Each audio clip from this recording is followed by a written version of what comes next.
Hi. I'm about to read The Raven here.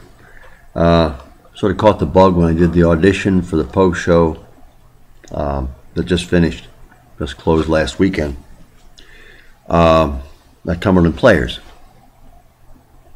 And since I did that audition, I'm grateful for having that opportunity to do a little bit of that on stage. And it's encouraged me to start doing readings and reading just poetry in general, just for my own benefit. And so I'm going to start posting some of this stuff. Anyway, here we go. It's The Raven.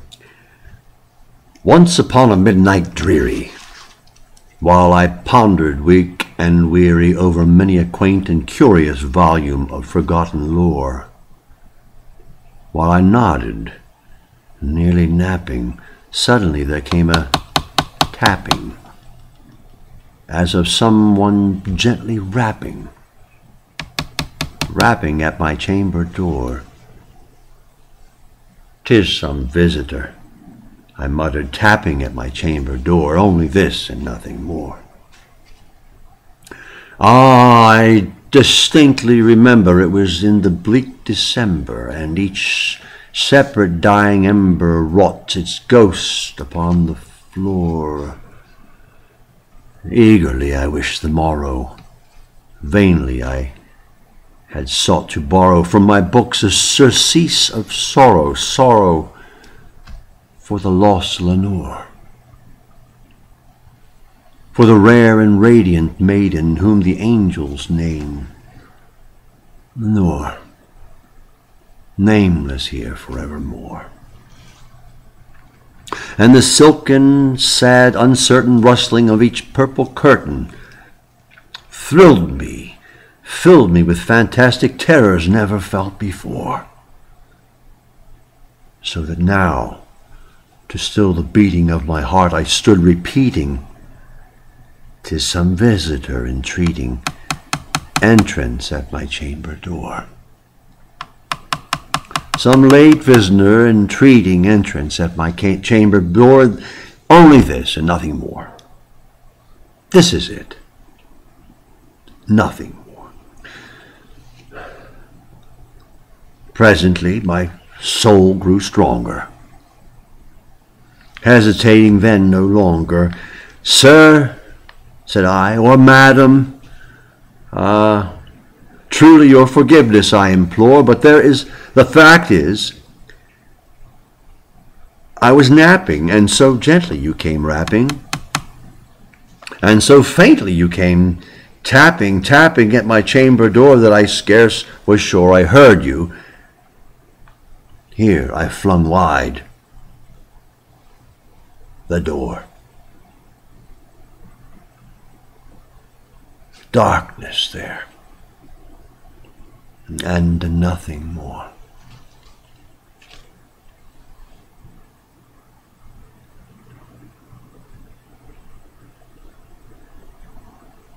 Deep into that darkness peering, long I stood there wondering, fearing, doubting, dreaming dreams no mortal have ever dreamed before. But the silence was unbroken, and the stillness gave no token, and the only word there spoken was the whispered word, "Lenore."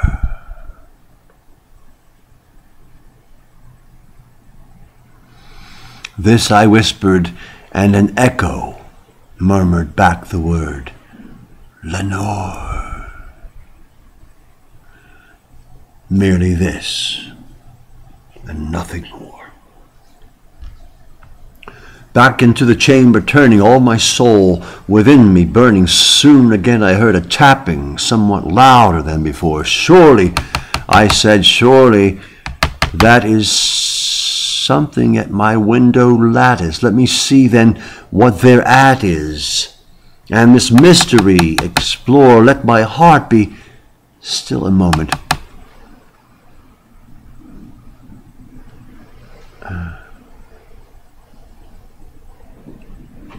'Tis the wind,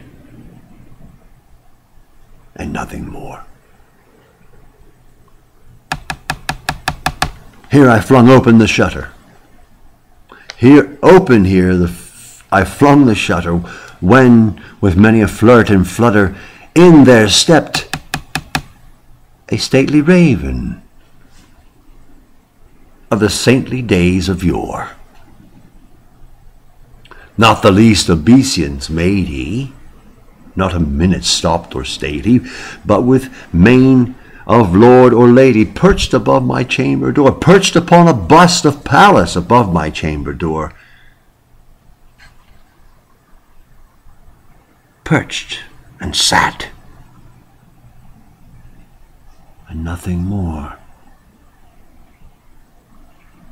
Then this ebony bird, beguiling my sad fancy into smiling, by the grave and stern decorum of the countenance it wore, though thy crest be shorn and shaven, thou, I said, art surely no craven, ghastly, grim, and ancient raven, wandering from the nightly shore. Tell me what thy lordly name is on the night's Plutonian shore. Quoth the raven, nevermore.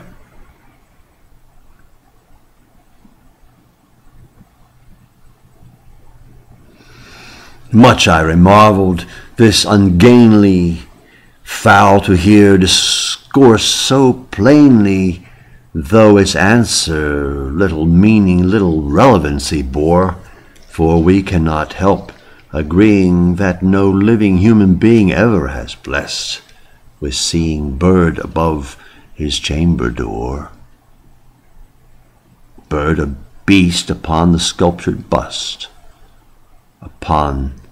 above his chamber door, with such a name as Nevermore.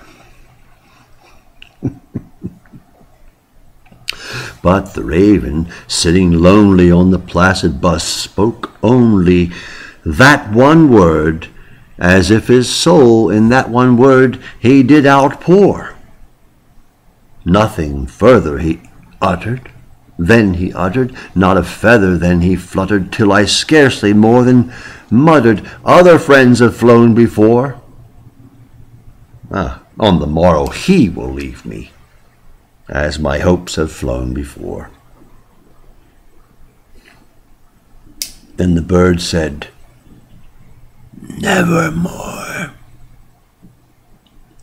Startled at the stillness broken by reply so aptly spoken, doubtless, said I, what it utters is only stock and store, caught from some unhappy master, whom unmerciful disaster followed fast and followed faster, till his songs one burden bore, till the dirges of his hope that melancholy burden bore, of never, nevermore.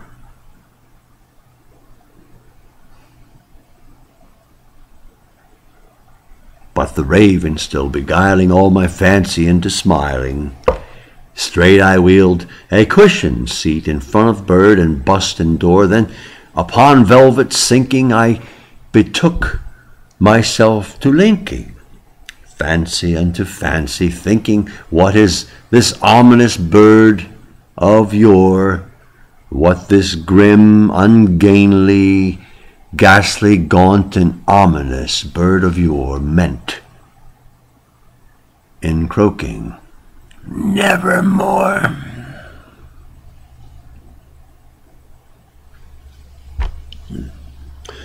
This I sat engaged in guessing, but no syllable expressing to the fowl, whose fiery eyes now burn into my bosom's core.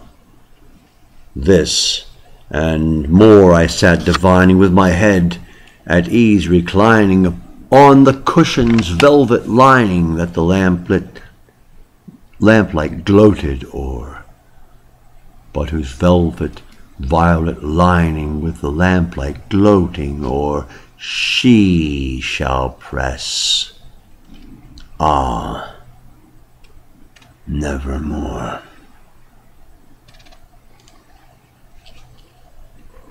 Then methought the air grew denser, perfumed from an unseen censer, swung by seraphim whose footfalls tinkled on the tufted floor.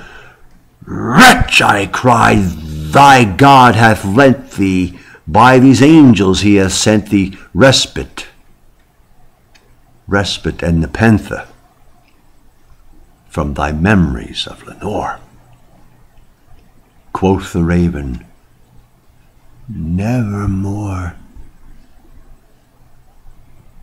Prophet, said I, thing of evil, prophet still, if bird or devil, whether tempter sent or whether tempest tossed thee here ashore, desolate, yet all undaunted on this desert land enchanted.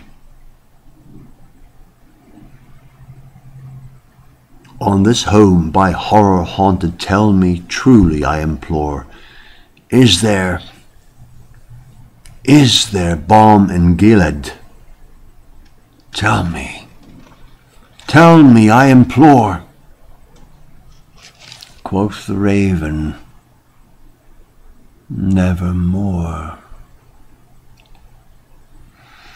Prophet, said I, thing of evil, prophet still, if bird or devil, by the heaven that bends above us, by that God we both adore, tell this soul with sorrow laden, within the distant Aidenn, it shall clasp a sainted maiden, whom the angels named Lenore. Clasp a rare and radiant maiden, whom the angels name Lenore. Quoth the raven, nevermore.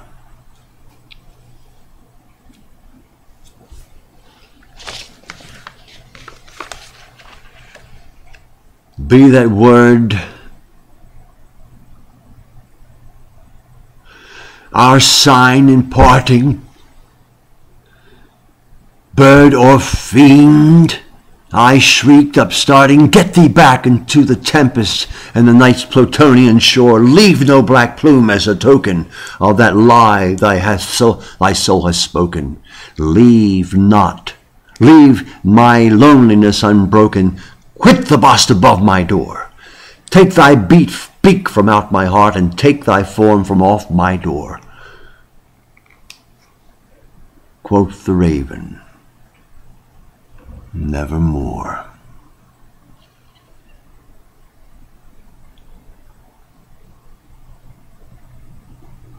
And the raven, never flitting,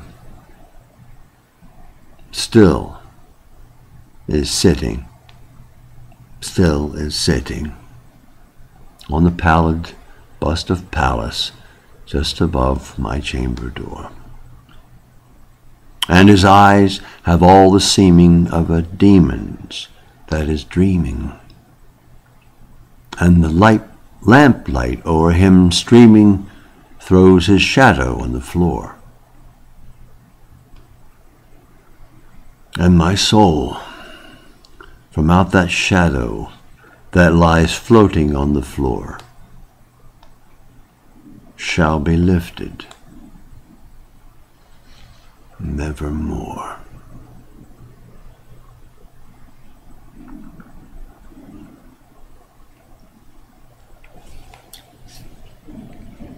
The Raven by Edgar Allan Poe.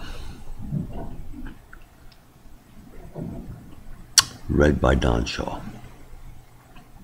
Thank you.